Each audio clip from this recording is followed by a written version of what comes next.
ಈ 227 ಸ್ಥಾನಗಳ ಪೈಕಿ ಬಿಜೆಪಿ 100ರಲ್ಲಿ ಮುನ್ನಡೆಯನ್ನ ಸಾಧಿಸಿರುವಂತಹದ್ದು.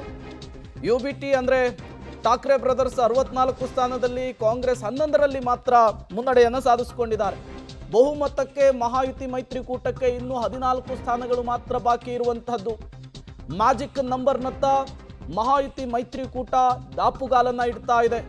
30 ವರ್ಷಗಳ ಬಳಿಕ ಮುಂಬೈ ಮಹಾನಗರ ಪಾಲಿಕೆಯನ್ನ ಆಳೋದಕ್ಕೆ ಬಿಜೆಪಿ ಕಾಯ್ತಾ ಇತ್ತು.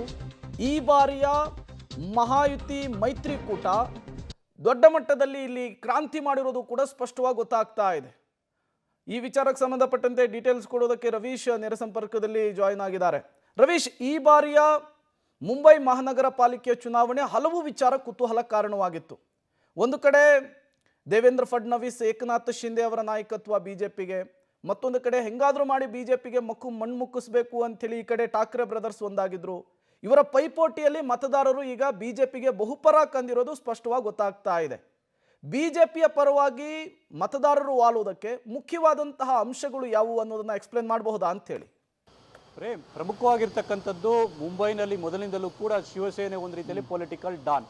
ಆ ಪೊಲಿಟಿಕಲ್ ಡಾನ್ ಅನ್ಸ್ಕೊಂಡಂಥವರು ಬಾಳಾ ಠಾಕ್ರೆ ಅವರು ಅದನ್ನ ಯಾವ ರೀತಿ ಒಂದು ರೀತಿಯಲ್ಲಿ ಬಿಜೆಪಿಯನ್ನ ಜೂನಿಯರ್ ಪಾರ್ಟಿಯಾಗಿ ಇಟ್ಕೊಂಡು ಶಿವಸೇನೆಯನ್ನು ಅಪ್ಪರ್ ಹ್ಯಾಂಡ್ ಅಲ್ಲಿ ತೆಗೆದುಕೊಂಡು ಹೋದಂತಹ ಬಾಳಾ ಠಾಕ್ರೆ ಅವರು ಬಹಳ ದಿನಗಳಿಂದಲೂ ಕೂಡ ಆ ಒಂದು BMCಯನ್ನ ತನ್ನ ಹಿಡಿತದಲ್ಲಿ ಇಟ್ಕೊಳ್ಳೋದಕ್ಕೆ ಪ್ರಯತ್ನ ಪಟ್ಟಿದ್ರು, ಅಲ್ಲಿ ಸಕ್ಸಸ್ ಕೂಡ ಆಗಿದ್ರು.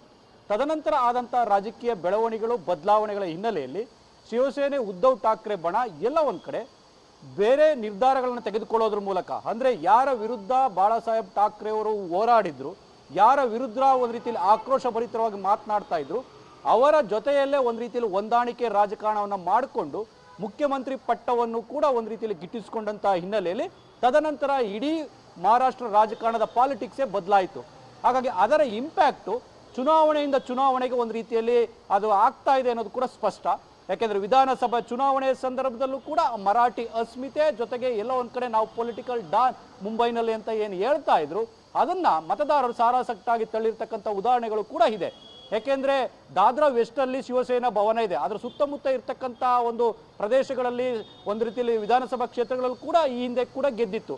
ಈಗಲೂ ಕೂಡ ಅಲ್ಲೇ ಕಮಾಲ್ ಮಾಡಿದಂಗೆ ಕಾಣ್ತಾ ಇದೆ.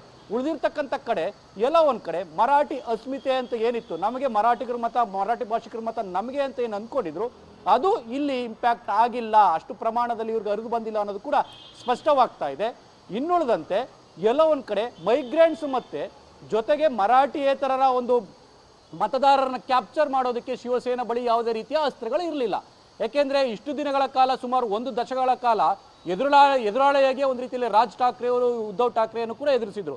ಆದರೆ ಇವರಿಬ್ರು ಅಚ್ಚರಿ ಎಂಬಂತೆ ಹೊಂದಾಣಿಕೆ ಮಾಡ್ಕೊಂಡಿದ್ರು ಕೂಡ ಕೇವಲ ಮರಾಠಿ ಭಾಷಿಕರ ಮತಗಳನ್ನ ದೊಡ್ಡ ಪ್ರಮಾಣದಲ್ಲಿ ವಿಭಜನೆ ಆಗೋದನ್ನು ತಪ್ಪಿಸಿರ್ಬೋದು. ಅಂದ್ರೆ 100 ಓಟಲ್ಲಿ ಎಲ್ಲ ಒಂದ್ ಕಡೆ 50, 55 ಓಟ್, 60 ಓಟ್ ನಮಗೆ ಬರ್ಬೋದು ಅನ್ನೋ ಲೆಕ್ಕಾಚಾರ ಸಮೀಕ್ಷೆಗಳು ಕೂಡ ಹೇಳಿತ್ತು. ಹಾಗಾಗಿ ಅದನ್ನ ಒಂದು ರೀತಿಯಲ್ಲಿ ಹಿಡಿದುಕೊಳ್ಳೋ ಪ್ರಯತ್ನ ಮಾಡಿದರೆ ಹೊರತು ಮೈಗ್ರೆಂಟ್ಸ್ ಜೊತೆಗೆ ಆ ಒಂದು ಹಿಂದುತ್ವದ ಗಡಿಯಲ್ಲಿ ಬರ್ತಕ್ಕಂಥ ಮತದಾರರು ಯಾರನ್ನು ಕೂಡ ಕ್ಯಾಪ್ಚರ್ ಮಾಡೋಕ್ಕೆ ಅವ್ರ ಶಕ್ತಿ ಇರಲಿಲ್ಲ.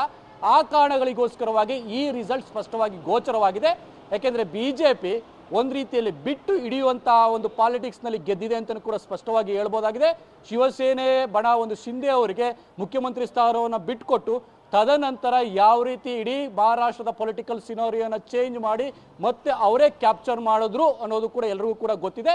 ಅದೇ ರೀತಿಯಲ್ಲೂ ಕೂಡ BMCಯಲ್ಲೂ ಕೂಡ ಅದೇ ಮಾಡ್ತಾ ಇದೆ. ಇಷ್ಟು ದಿನಗಳ ಕಾಲ ಜೂನಿಯರ್ ಪಾರ್ಟಿಯಾಗಿ ಶಿವಸೇನೆ ಜೊತೆ ಕೈ ಜೋಡಿಸಿದಂಥ ಬಿಜೆಪಿ ಈಗ ನಾನು ಮುಂಬೈನ ಪೊಲಿಟಿಕಲ್ ಡಾನ್ ಅನ್ನೋ ರೀತಿಯಲ್ಲಿ ಈಗ ಆ ರಿಸಲ್ಟ್ ಶೋ ಆಗ್ತಾ ಇದೆ.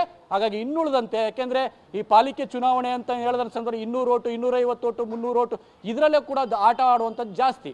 ಹಾಗಾಗಿ ಕಡೆಯ ತನಕವೂ ಕೂಡ ರಿಸಲ್ಟ್ ಬಂದಂತಹ ಸಂದರ್ಭದಲ್ಲಿ ಎಷ್ಟು ಮಾರ್ಕ್ ಅನ್ನು ತಲುಪ್ತಾರೆ ಅನ್ನೋ ಆಧಾರದ ಮೇಲೆ ಎಲ್ಲಾ ಪೊಲಿಟಿಕಲ್ ಬೇರೆ ಬೇರೆ ಇಂಪ್ಯಾಕ್ಟ್ಗಳು ಆಗುವಂಥ ಚಾನ್ಸಸ್ ಕೂಡ ಜಾಸ್ತಿ ಇರುತ್ತೆ. ಹಾಗಾಗಿ ಇದು ರಾಷ್ಟ್ರ ರಾಜಕಾರಣ ಮತ್ತೆ ಕೆಲ ನಾಯಕರ ಮೇಲೆ ಎಷ್ಟರ ಮಟ್ಟಿಗೆ ಪರಿಣಾಮ ಬೀರುತ್ತೆ ಅನ್ನೋದು ಕೂಡ ಇನ್ನು ಸಂಜೆ ಅಷ್ಟೊತ್ತಿಗೆ ಸ್ಪಷ್ಟವಾಗಿ ಗೊತ್ತಾಗ್ಬೋದು. ಪ್ರೇಮ್, ಓಕೆ ರವೀಶ್, ಹಾಗೆ ಸಂಪರ್ಕದಲ್ಲಿ ಡೀಟೇಲ್ಸ್ ಪಡಿತಾ ಹೋಗ್ತೀನಿ.